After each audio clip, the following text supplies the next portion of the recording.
જીવનમાં આપ્યો અને ત્યાં સુધીની ભક્તિ સભાને પ્રભુએ આશીર્વાદિત કરી અને ત્યારે એ મહત્વ અને મુખ્ય ભાગની અંદર આપણે આવ્યા છે. અને ખાસ રોમનોનો જે પત્ર છે એ પત્ર વિશ્વાસી જીવન જીવવા માટે બહુ મહત્વનો છે. અને પાઉલ પ્રેરિતે આ પત્ર એ રોમમાં રહેતા રોમના રાજાને કે રોમમાં રહેતા રોમના નાગરિકોને નહીં, પણ રોમની અંદર જે ખ્રિસ્તીઓ કે જેઓએ પ્રભુ ઈસુ ખ્રિસ્તને પોતાના તારનાર તરીકે સ્વીકાર કર્યો હતો એવા લોકોને આ પત્ર લખ્યો. જ્યારે પણ પત્રો વાંચીએ છે, પત્રો તો બધા ખ્રિસ્તી મંડળીઓને લખવામાં આવ્યા છે, તો ખ્રિસ્તી મંડળી તરીકે જ્યારે આપણે ઓળખાઈએ છીએ તો એ સમયની મંડળીઓ ઓળખાતી હતી. અને ત્યારે એવા ઘણા બધા પ્રશ્નો એ ખ્રિસ્તી હોવા છતાં, ખ્રિસ્તીની મંડળીની ઓળખ હોવા છતાં પણ હતા. અને એટલા માટે ખ્રિસ્તી મંડળીઓ એ સુધારા પર આવે, ખ્રિસ્તી મંડળીઓ ખરેખર યોગ્ય રીતે, સાચી રીતે એ પ્રભુને ભજે અને પ્રભુની આધીનતામાં રહીને જે અપેક્ષાઓ અને આશા ઈશ્વર એમની પાસે રાખે છે એ પરિપૂર્ણ થાય. અને એટલા માટે રોમનોનો જે પત્ર છે એ પત્રની તમે જો રૂપરેખા જુઓ તો એક એક અધ્યાયની અંદર ઘણી બધી બાબતો સમાયેલી છે. પણ જે મહત્વની જે ઉપર છેલ્લી બાબતોનો અભ્યાસ કરીએ તો પહેલી જે બાબત છે કે વિશ્વાસી, બાઇબલ એવું કહે છે રોમન 1 અધ્યાય અને 16મું વચન એવું લખ્યું છે કે ન્યાયી વિશ્વાસથી જીવશે અને દેવ દ્વારા, ઈશ્વર દ્વારા એ ન્યાય પણ મળે છે. એ બાબત પ્રગટ કરવામાં આવી.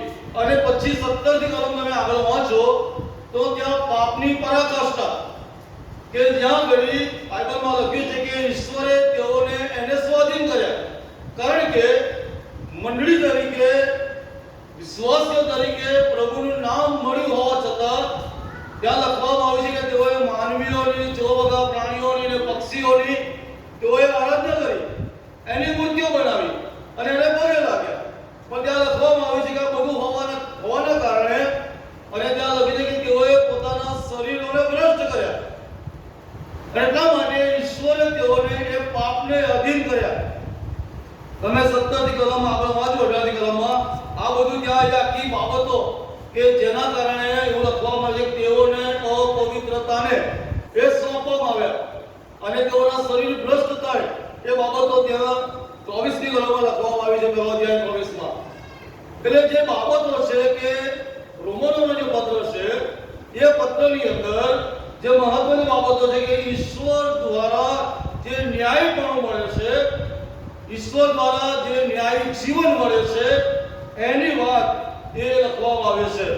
અને એટલા માટે તારણની જરૂર છે, મુક્તિની જરૂર છે, છુટકારાની જરૂર છે. અને જ્યારે છુટકારો મળે છે એટલા માટે રોમન 2 અધ્યાય 3 તમે વાંચો તો ત્યાં આગળ યહૂદીઓને અન્ય લોકો જેઓ પ્રભુમાં ઉમેરાયા એમના જે પ્રશ્નો હતા, વિદેશી લોકો જ્યારે મંડળીમાં ઉમેરાયા, એમણે પ્રભુને પોતાના તારનાર તરીકે સ્વીકાર કર્યો ત્યારે પ્રશ્નો ઊભા થયા.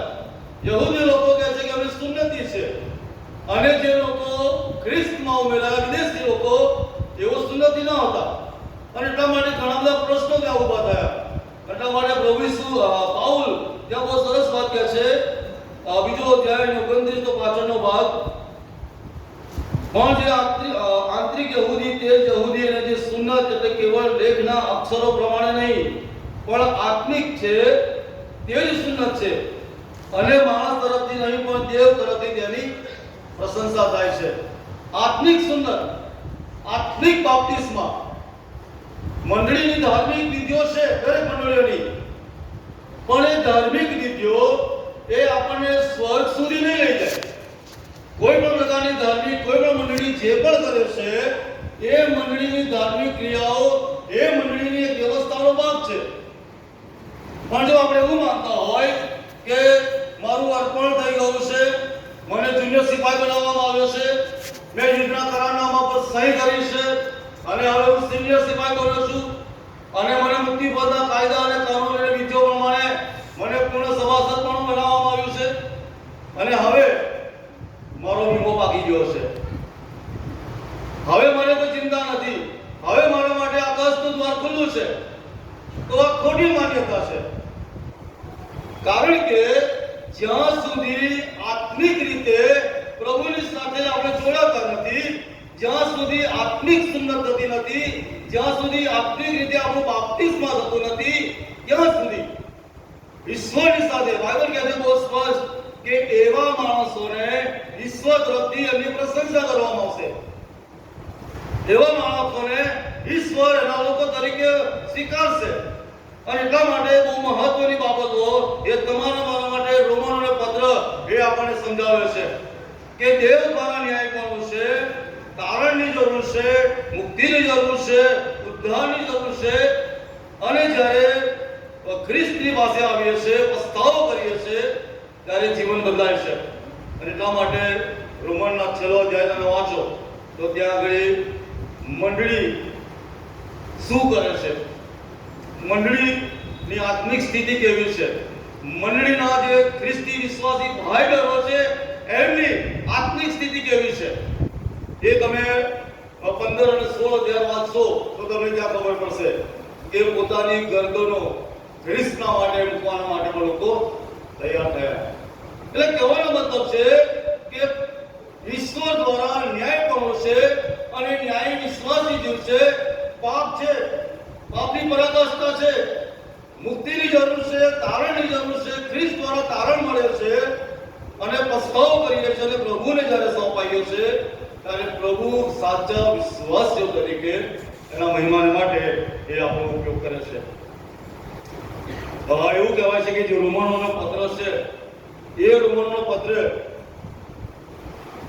ધર્મ સુધારક માર્ટિન લુથર જ્યારે તેઓ રોમન કેથોલિક મંડળીની અંદર સેવા આપતા હતા અને જ્યારે એમણે રોમનોનો પત્રનો પૂરો અભ્યાસ કર્યો અને ધર્મ સુધારા આવ્યો અને પ્રોટેસ્ટન્ટ મંડળીની શરૂઆત થઈ અને એવું લખવામાં આવ્યું છે એમના જીવન ચરિત્રની અંદર કે એમના જીવનની અંદર રોમનોનો જે પત્ર છે એની બહુ મોટી અસર છે.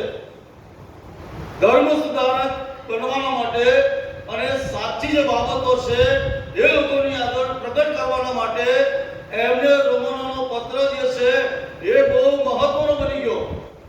જૂના સમયની અંદર અને શરૂઆતની મંડળીઓમાં તમે જો મંડળીનો ઇતિહાસ વાંચો તો એવું કહેવાય છે કે મોક્ષ કેવી રીતે મેળવવો, મુક્તિ કેવી રીતે પ્રાપ્ત કરવી અને એના માટે કેટલાક નુસ્ખા કે એવી રસ્તા એ સમયમાં બતાવવામાં આવ્યા હતા. સાધુ હોય એકલું વાસણ હોય છે પિત્તળનું અને એ બધા હોય છે અને એવું કહેવાય કે જો તમે એની અંદર સિક્કો નાખો આ જે રોમનોનો પત્રનો અભ્યાસ કર્યો અને પછી સાચી વાસ્તવિકતા એમણે લોકોની આગળ પ્રગટ કરી. અને એટલા માટે એ જે કોમેન્ટ્રી અથવા જે કઈ બાબતો માર્ટિન લુથરે લખી એનો અભ્યાસ જ્હોન વેસ્લીએ કર્યો 1700ની સદીમાં અને એમણે પણ એ જ અનુભવ્યું કે રોમનોનો પત્ર જે છે એ બહુ મહત્વનો છે. ખ્રિસ્તી વિશ્વાસમાં જો દ્રઢ બનવું છે, જો મજબૂત બનવું છે તો રોમનોનો પત્ર એ ખ્રિસ્તી વ્યક્તિના માટે બહુ જ મહત્વનો છે. અને મંડળી તરીકે પણ આ પત્ર એ બહુ મહત્વનો છે. ઘણા બધા પ્રભુના સેવકો કે જેઓના વિશે રોમનોનો પત્રની અસર જેઓના જીવનમાં થઈ, ઘણા બધા પ્રભુના સેવકો છે કે જ્હોન વેસ્લી, સંત ઓગસ્ટીન, માર્ટિન લુથર અને John kelvin, Samuel kelvin, henry gods અને કેમ્બેલ મોર કે જેઓએ કહ્યું કે વિશ્વાસી જીવન જીવવા માટે રોમનોનો જે પત્ર છે એ બહુ આશાવાદી છે. અને એટલા માટે ઘણા બધા પ્રભુના સેવકોના જીવનની અંદર આની અસર થઈ. એટલે કે ખ્રિસ્તી જીવનને ગતિશીલ બનાવવું છે, ખ્રિસ્તી જીવનને પ્રગતિશીલ બનાવવું છે તો બાઇબલના બધા જ વચનો ઉપયોગી છે, પણ રોમનોનો પત્ર એ બહુ મહત્વનો છે અને આ બધા પ્રભુના સેવકોની એ એમની સાક્ષી છે. અને એટલા માટે અહીંયા લખવામાં આવ્યું છે કે લોકો પોતાને અપવિત્ર કર્યા, લોકો પોતાના શરીરોને ભ્રષ્ટ કર્યા અને જે પાપની પરાકાષ્ઠા હતી ત્યાં આગળ મંડળી જ હતી, પત્ર મંડળીને લખ્યો છે. કોઈ રોમના રાજાને, કોઈ રોમન સૈનિકને કે તેના કોઈને અલગથી લખવામાં નથી આવ્યો, પત્ર મંડળીને જ લખ્યો છે. એટલે સીધી વાત છે કે મંડળીની પરિસ્થિતિ આવી છે અને એટલા માટે ત્યાં ઘણી જે બાબતો છે એ પાઉલ આપણે બહુ મહત્વ આપે છે અને શીખવાડે છે.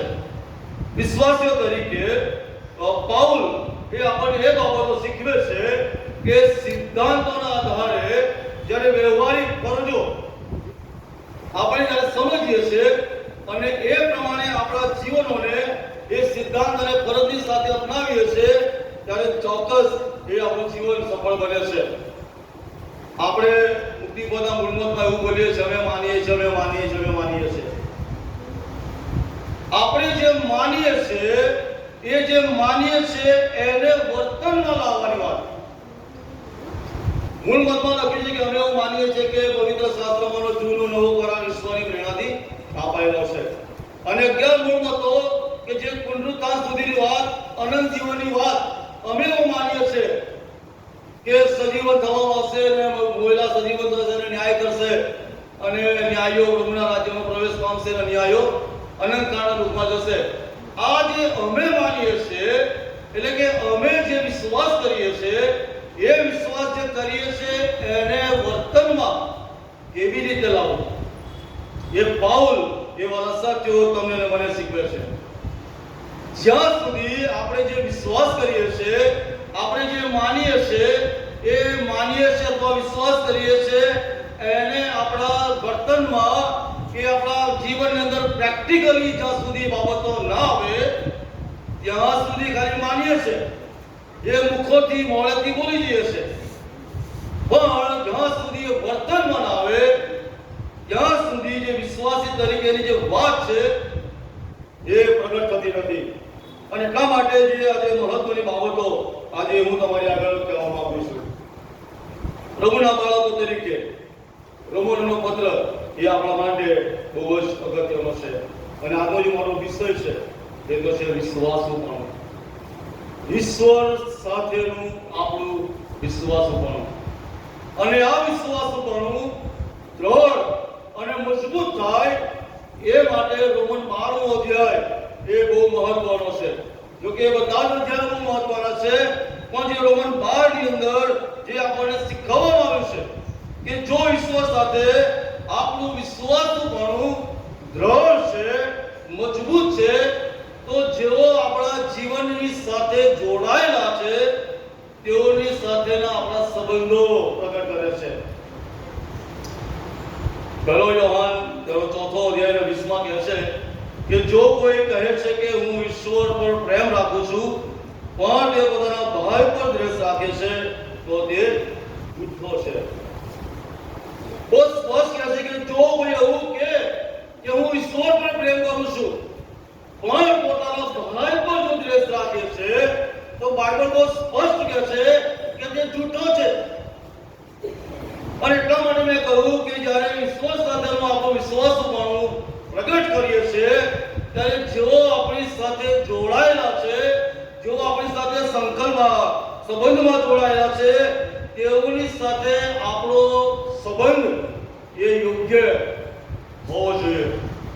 તેઓએ પોતાના શરીરોને ભ્રષ્ટ કર્યા. અને એટલા માટે પાઉલ કહે છે કે તમે તમારા શરીરોનું જીવતું, પવિત્ર અને દેવને પસંદ પડે એવું અર્પણ કરો અને એ તમારી બુદ્ધિપૂર્વકની સેવા છે.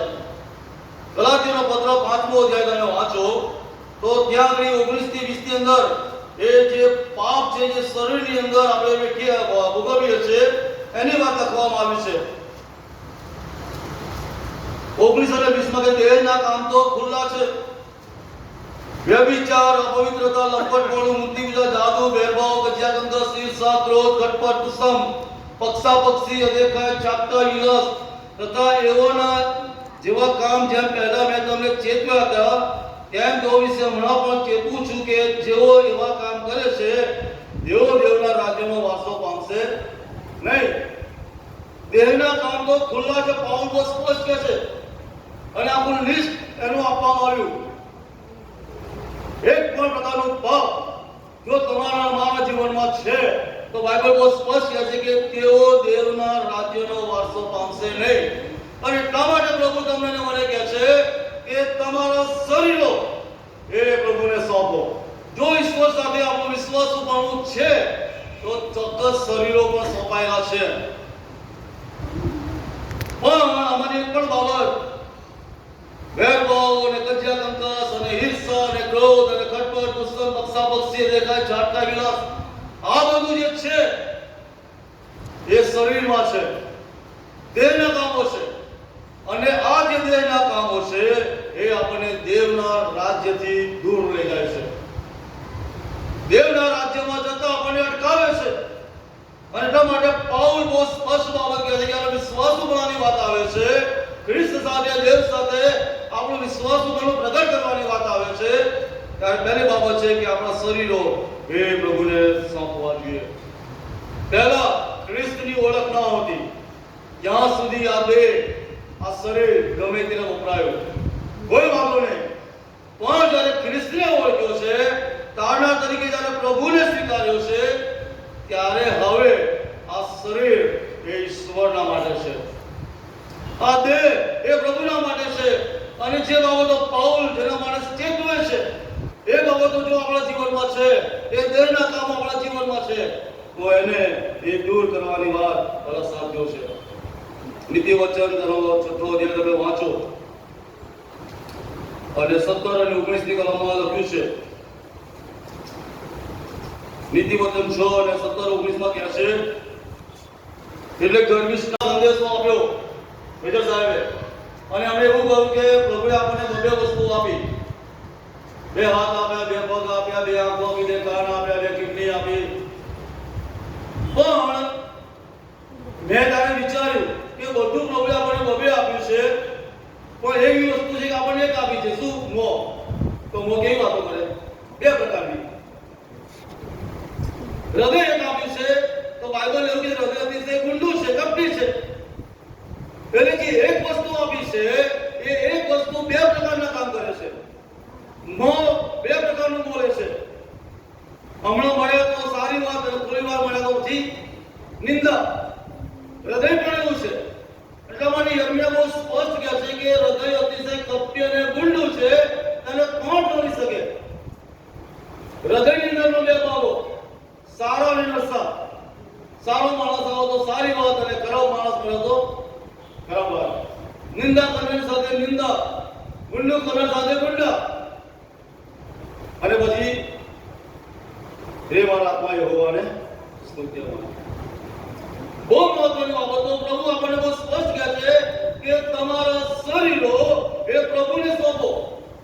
અને જ્યારે શરીરો પ્રભુને સોંપીએ છે, ત્યારે વાલા સાથીઓ જે બાબતો બાઇબલ આપણે શીખવે છે, એમાંની એક પણ બાબત એ આપણા જીવનમાં હોવી ના જોઈએ. ચોક્કસ આપણે બધા માણસો છે, અને બાઇબલ બહુ સ્પષ્ટ કહે છે કે દરેક પાપી છે, કોઈ ન્યાયી નથી. રોમનો 3 અધ્યાયમાં લખ્યું છે કોઈ ન્યાયી નથી, સદાય પાપ કર્યું છે. પણ એટલીસ્ટ આપણે એ તરફ આગળ તો વધી શકીએ. જે બાબતો મને ખબર છે કે આ શરીર દ્વારા હું આ કરી રહ્યો છું, શું સુધારો ના થઈ શકે?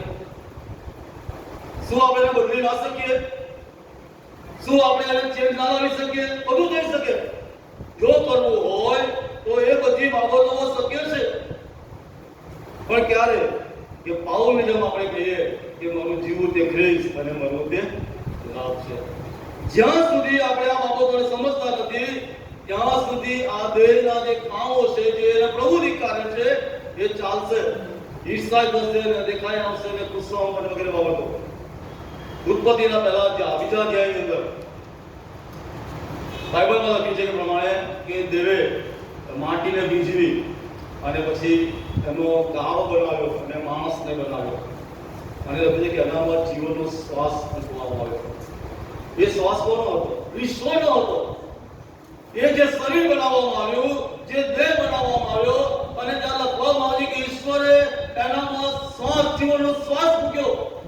એટલે એ જે ઉત્પત્તિનો બીજો અધ્યાય છે, ત્યાં ઘડી ઈશ્વરે પોતાનું રહેઠાણ, એટલે કે આ શરીરને બનાવ્યું, અને એમાં એનો આત્મા મૂક્યો, એમાં એનો શ્વાસ મૂક્યો, અને સજીવ પ્રાણી બનાવ્યું.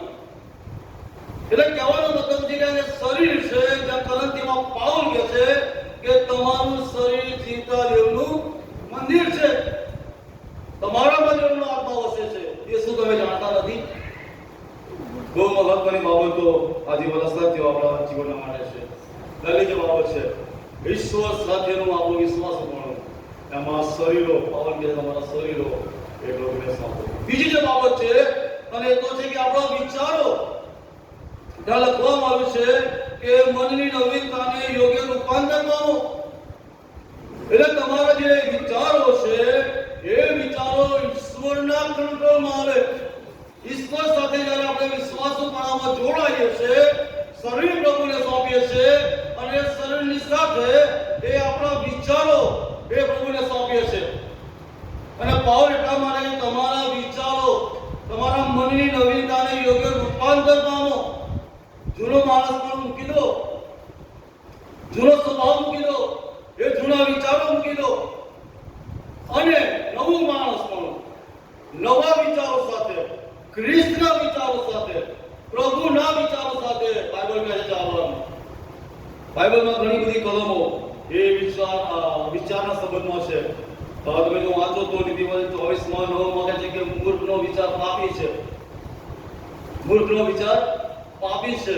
અને એવું કહે છે કે જ્ઞાનીનો વિચાર એ બહુ સારો છે. ઘણી બધી બાબતો બાઇબલમાં લખી છે. પણ જે મહત્વની કલમ છે ગીતશાસ્ત્ર 94:11 લખ્યું છે,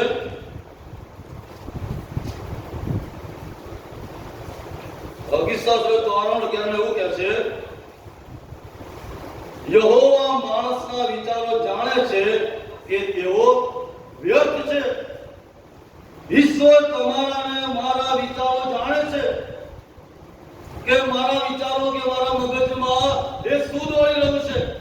મારા વિચારો બીજા વ્યક્તિના માટે કેવા છે, મારા વિચારો મારી મંડળીના માટે કેવા છે, મારા વિચારો મારા ભાઈ માટે કેવા છે, મારા વિચારો મારા ભાઈ માટે કેવા છે.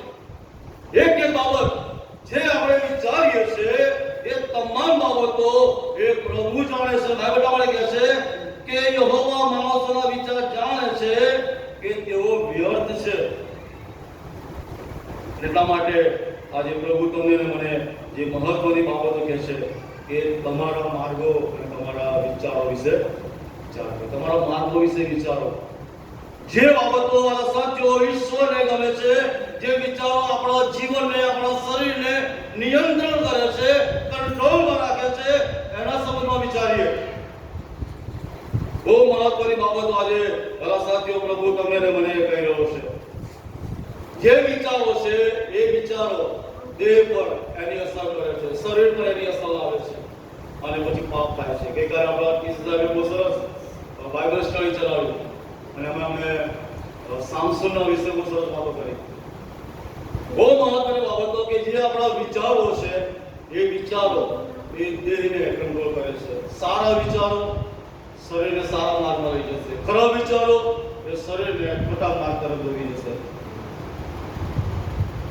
બાઇબલમાં આદમ અને હવા જ્યારે પાપ થયું, એવું નથી કે આદમ અને હવા પહેલી પહેલા જે ફળ અથવા વૃક્ષ જોયું હશે, કારણ કે તો વર્ષોથી ત્યારે હતા અને ઈશ્વરે બતાવી દીધું કે આ ફળ છે, આ વૃક્ષ છે, એનું ફળ તમારે ખાવું નહીં. એવું નથી કે અમને આ શેતાન આવ્યો, શેતાને બતાવી દીધું આ ફળ ખાઈ લે. પ્રભુએ બતાવ્યું હતું કે આ જે જીવનનું આ જે ઝાડ છે, ઓલું ગુંડું ઝાડવાનું, એનું ફળ તારે ખાવું નહીં અને બતાવ્યું હશે. અરે ચોક્કસ આદમ અને હવા જ્યારે વાડીમાં ફરતા હશે ત્યારે એ ફળને પણ જોતા હશે, પણ મનમાં શું હતું વિચારોમાં કે પ્રભુએ ના પાડી છે, આને ખાવું નહીં, ખાઈશું તો મરી જઈશું. એ વિચારો સાથે જીવન જીવતા હતા અને એટલા માટે એમનું શરીર કંટ્રોલમાં હતું. પણ જ્યારે શેતાને પરીક્ષણ કર્યું અને કહ્યું કે ખાઓ, તમે મરશો જ નહીં, દેવ જેવા થશો. અને પછી લખી ખાવામાં દેખાવામાં સુંદર હતું. પછી આદમનો વિચાર આવ્યો કે આ ફળ તો બહુ સુંદર છે અને ખાવા જેવું છે અને ફળ ખાધું. વિચાર બદલાઈ ગયો અને વિચાર બદલાવાના કારણે અમે ફળ ખાધું અને ફળના કારણે શરીરે ભોગવ્યું. બહુ મહત્વની બાબતો. તમારા અને મારા વિચારો એ વાળા સાથીઓ દેહને કંટ્રોલ કરે છે. જો વિચારો પર કંટ્રોલ છે, જો વિચારો પર નિયંત્રણ રાખીએ છીએ, સારા વિચારો કરીએ છીએ, પ્રભુના વિચારો સાથે જીવન જીવીએ છીએ, એટલા માટે બીજી જે બાબત છે એ તો છે વાલા સાથીઓ એ ઈચ્છા વિચાર, અને ત્રીજી જે બાબત છે અને એ તો છે કે આપણી ઈચ્છા શક્તિઓ એ પ્રભુને સોંપવી. દેહને સોંપો, વિચારોને સોંપો, અને ત્રીજી બાબત છે કે ઈચ્છા શક્તિઓને સોંપવી.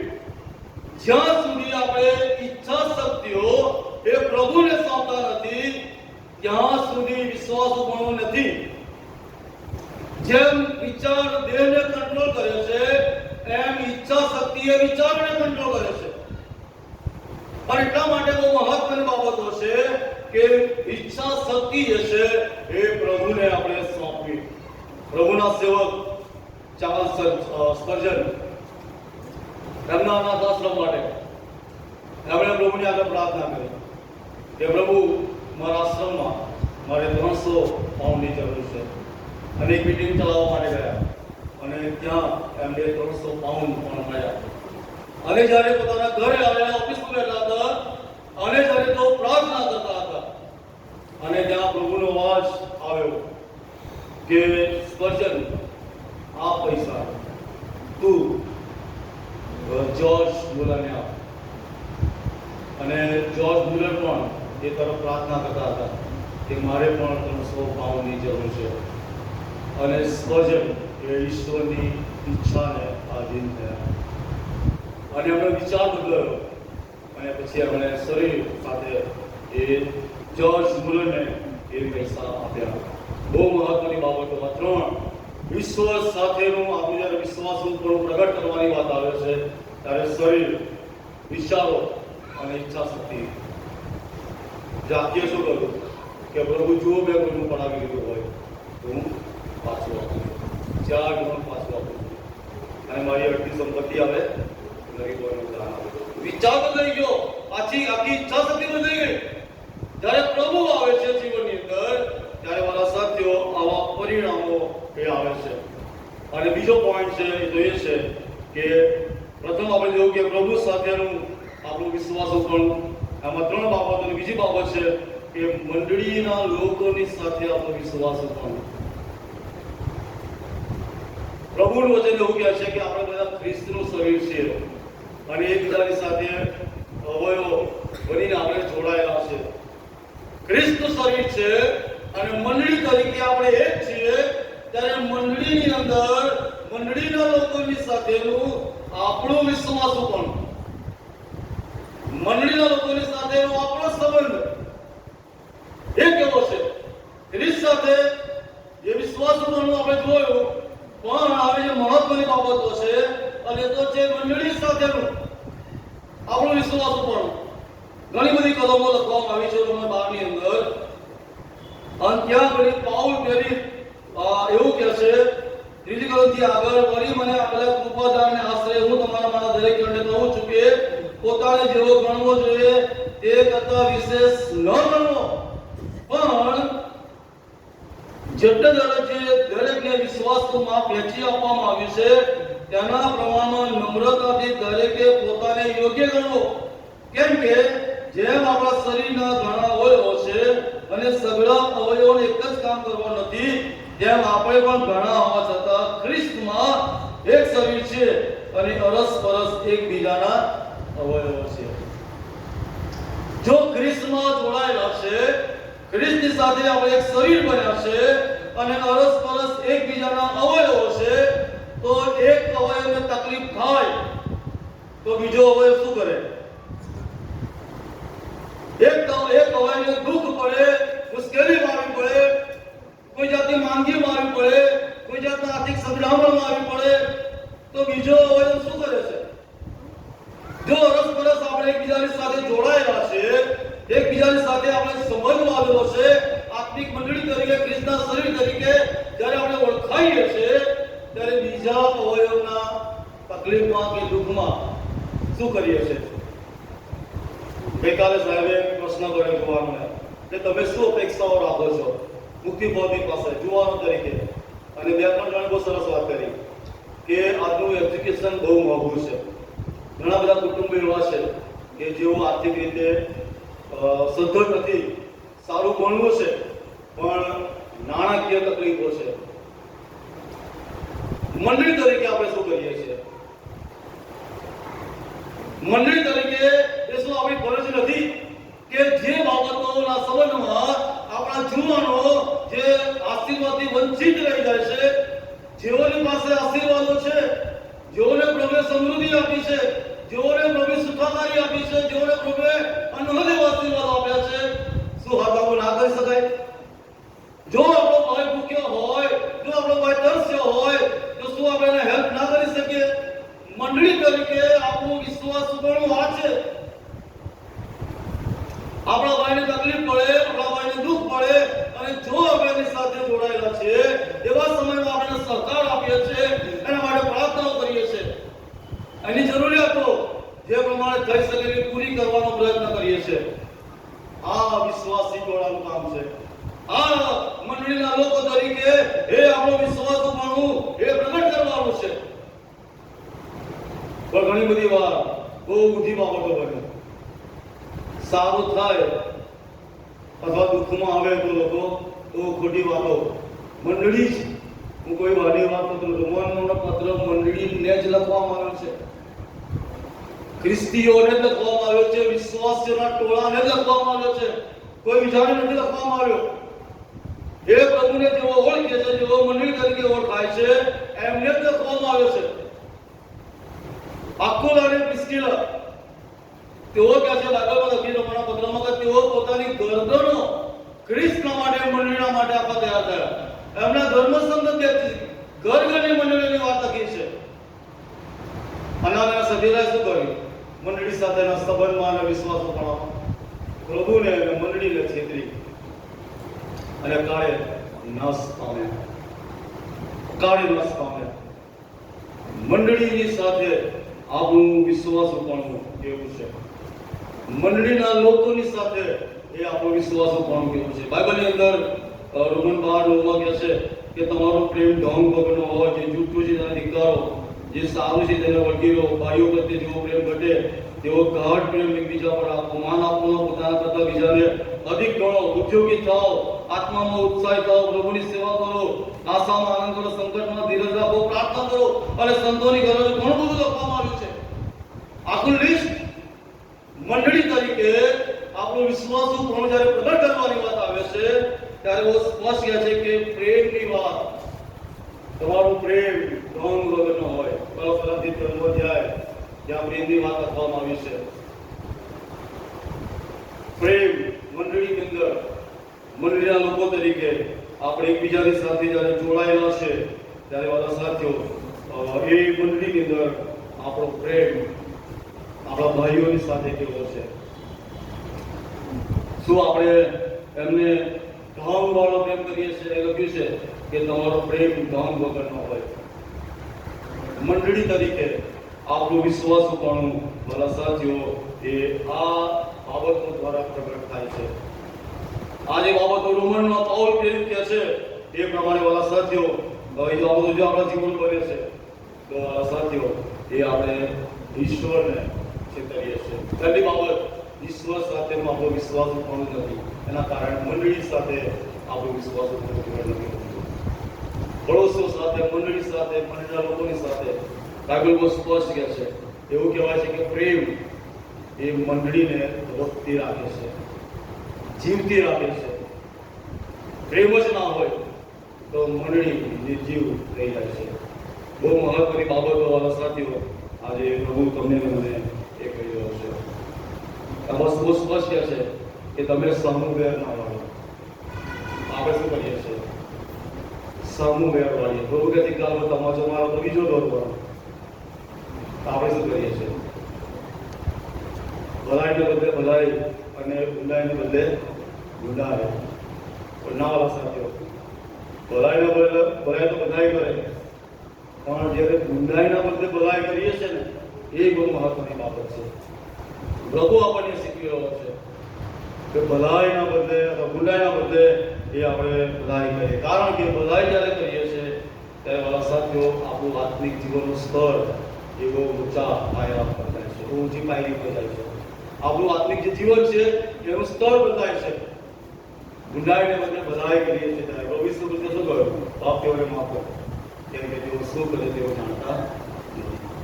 ઘણી બધી બાબતો બધા સાથીઓ એ પ્રભુ આજે આપણને શીખી રહ્યો છે. રોમન 12 9 થી 16 વચનો વાંચો, આ બધી બાબતો પ્રભુએ આપણને કહી છે. મંડળી તરીકે આપણું વિશ્વાસ કરવાનું કેવું છે? પ્રભુના એક સેવક, જેનું નામ રેવરન્ડ પીટર મિલર, અને જ્યારે અમેરિકામાં જે બળવો થયો અને યુદ્ધ થયું એ સમય દરમિયાન આ વાત છે. અને પેન્સિલ્વેનિયાની અંદર આ પ્રસંગ બન્યો અને બેપ્ટિસ્ટ ચર્ચના બાળક રેવરન્ડ મિલર, જેઓ 60 માઇલ દૂર મુસાફરી કરીને ફિલાડેલ્ફિયા શહેરમાં એ જનરલ વોશિંગ્ટનની પાસે આવ્યા. અને એક માણસ કે જેણે રાષ્ટ્રદ્રોહ કર્યો હતો, એના કારણે એને મરણની શિક્ષા કરવામાં આવી હતી. અને જે રાષ્ટ્રદ્રોહ કરે એ મરણની શિક્ષામાંથી કદી છૂટી શકે નહીં. અને એટલા માટે આ રેવરન્ડ પીટર મિલર એ જનરલ વોશિંગ્ટનની પાસે આવ્યા અને એમણે પેલા માણસના માટે માફીની અપીલ કરી કે તમે આ માણસને માફ કરો. અને ત્યાં જનરલ વોશિંગ્ટન એમને પૂછ્યું કે શું તમારો મિત્ર છે, તમારો સગો છે? તો એમણે એ પ્રમાણે કહ્યું કે મારો સગોય નથી અને મારો મિત્રય નથી, પણ સૌથી મોટો મારો દુશ્મન છે. એ સૌથી મોટો મારો દુશ્મન છે. તો પછી કે તમે દુશ્મનના માટે આટલું 60 માઇલ ચાલીને એને છુટકારા માટે અપીલ કરવા આવ્યા છો, કે જે તમારો દુશ્મન છે, જેણે તમારું કદી સારું કર્યું નથી? અને જ્યોર્જ પીટર મિલર એ પ્રમાણે કહ્યું કે મારા પ્રભુએ મને એવું શીખવ્યું છે કે તારા વેરી પર પ્રેમ કરો. મારા પ્રભુએ એના વેરીને માફ કર્યા, તો મારો પ્રભુ મને એવું શીખવે છે કે તારા વેરીને, તારા શત્રુને માફ કરો. અને એણે મને જે શીખવ્યું છે, એણે મને જે બતાવ્યું છે, જો વિશ્વાસી તરીકે હું ના કરું તો મારું વિશ્વાસી ખ્રિસ્તી જીવન નકામું છે. અને આ જે બાબત જ્યારે પીટર મિલર બોલ્યા ત્યારે વોશિંગ્ટન પર એની બહુ મોટી અસર થઈ અને એમણે પેલા કેદીને છુટકારો આપ્યો. બહુ મહત્વની બાબત. મંડળી તરીકે આપણે શું કરીએ છીએ? મંડળી તરીકે આપણું વિશ્વાસ ઉપરનું એ કેવું છે? શું આપણા શત્રુ માફ કરીએ છીએ? ઘણી બધી બાબતો છે. મારા સાથે આજે સવારે પ્રભુ આજે આપણને આહવાન આપી રહ્યો છે. પાઉલ પ્રેરિત આજે બધા સાથીઓ તમને મને કહી રહ્યો છે કે તમે તમારા શરીરોનું જીવતું, પવિત્ર અને દેવને પસંદ પડે એવું વર્તન કરો. એ તમારી બુદ્ધિપૂર્વકની સેવા છે. આપણા વિચારો, આપણું શરીર, આપણી ઈચ્છા શક્તિ કોને આધીન છે? મંડળીઓ સાથેનું આપણો વિશ્વાસ પણ કેવો છે? મંડળીના લોકોની સાથેનો આપણો સંબંધ કેવો છે? વિશ્વાસી તરીકે જે બાઇબલ આપણને શીખવે છે શું એ પ્રમાણે છે? આકુલા અને પ્રિસ્કિલાની જેમ શું આપણે મંડળી માટે દરેક પ્રકારના જોખમો ઉઠાવવાને તૈયાર છે? કે પછી અનાનિયા અને સફીરા એ જેઓ મંડળીની સાથે એમણે ગદ્દારી કરી? આજે સવારે પ્રભુ તમને મને મારા સાથીઓ આહવાન આપી રહ્યો છે. વિશ્વાસ ઉપરનો, પ્રભુની સાથેનો આપણો વિશ્વાસ ઉપરનો મારા સાથીઓ, હજુ સુધી જો આપણે એ સંબંધમાં નથી જોડાયા તો આજે પ્રભુ તમે મને આહવાન આપ્યું છે. આપણા શરીરોને, આપણા જીવનોને આજે પ્રભુને સોંપી અને જે અપેક્ષાઓ અને આશાઓ પ્રભુ આપણી પાસે રાખે છે, મંડળી સાથેના વિશ્વાસ ઉપર ખ્રિસ્તે શીખવેલી બાબતોના અનુસંધાનમાં શત્રુઓની સાથેના આપણાથી ખ્રિસ્તે શીખવેલા જે નિયમો છે એના વિશ્વાસ ઉપર આની વાત આજે સવારે પ્રભુ આપણને કર્યો છે. આવો આપણા જીવનો આજે પ્રભુની સોંપીએ. પ્રાર્થનામાં જઈએ ને પ્રભુની આગળ નવી ઈશ્વરનું સર્વસ્વ આપણે ટેક ગાવાના છે. ઈસુ